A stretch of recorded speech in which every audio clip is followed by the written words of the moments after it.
What do you use to carry your gear on a canoe trip? Do you use a canoe barrel, or do you use a backpack, or do you use both? Both have pros and cons, and I want to take a look at those in this video.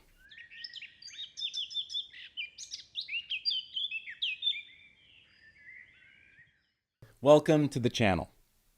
So you're going on a canoe trip, you've assembled all of your gear, and now you have to decide what to pack it all in. Do you use a backpack or a dry bag backpack, or do you use a canoe barrel? On my trips, I've used both, either on their own or both together. Which I have chosen to use will largely depend on how much gear I'm taking or how long my trip will be.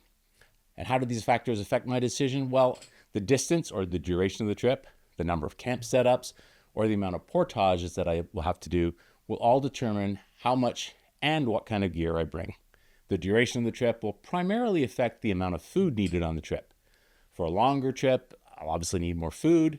More food equals more weight and more space being taken up in whatever pack I choose. The number of camp setups.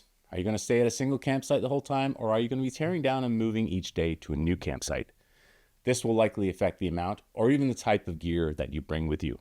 If I'm staying at a single campsite, I am more inclined to bring a few more luxuries with me.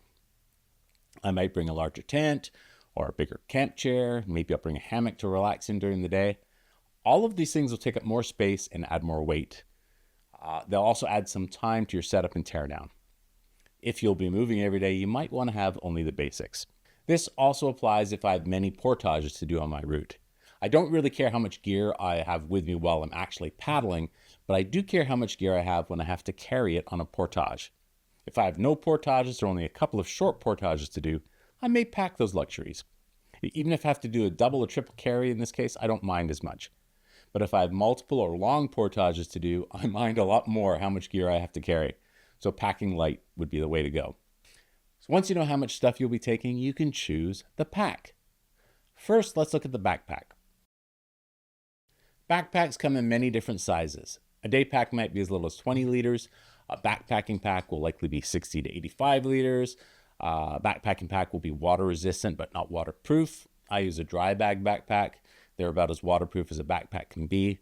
And I have two sizes in that, 75 liter and 115 liter pack. Which I choose, obviously depends on how much gear I have. What are the pros of a backpack or a dry bag backpack? First, there are many sizes to choose from. They are way more comfortable to wear.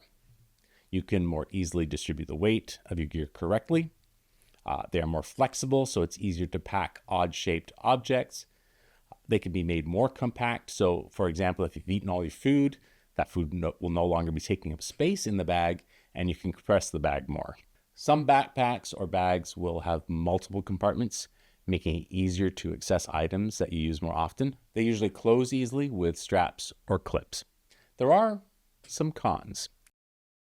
A typical backpack will only be water resistant, so rain or water splashed into your canoe could get your gear wet. There are waterproof covers for packs, but even that wouldn't help if you dump your canoe.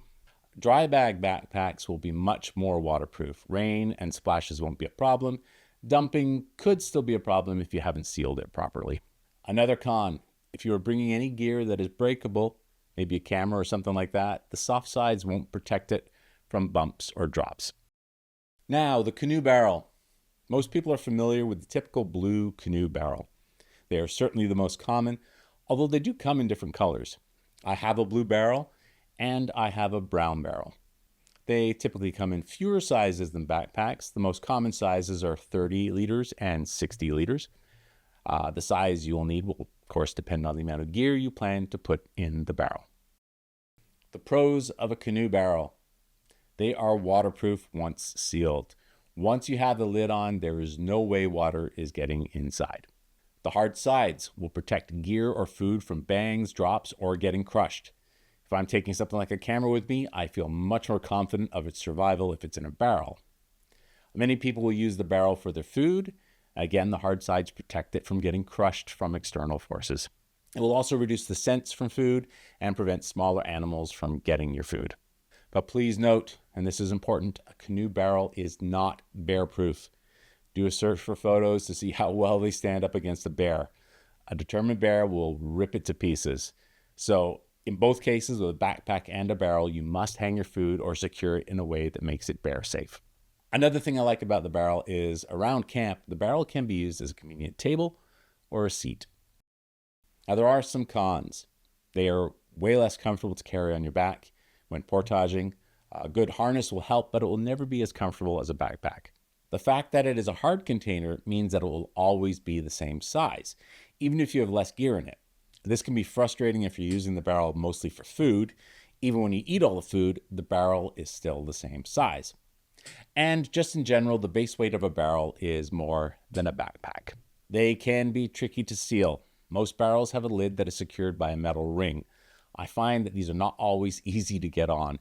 And also, pinching your fingers on them is a real possibility. There are some barrels, my 60-liter barrel is one, that have a screw-on lid. I personally like that better, but if it's not screwed on tightly, it may not remain waterproof. So, backpack or barrel, what should you use? It's really up to you. And remember, it doesn't have to be a binary choice. You can use both. I've taken both on many occasions. I may put the items that I want to be most protected in the barrel and use the backpack for everything else. If you've never used a barrel, you can find outfitters that rent them, so you can give it a try to see if you like it. So there you go, backpack or barrel or both. I hope you found this useful. And by the way, I am looking for other topics to cover in this series of videos, so I welcome any questions or ideas in the comments. I look forward to seeing what you come up with. See you next time.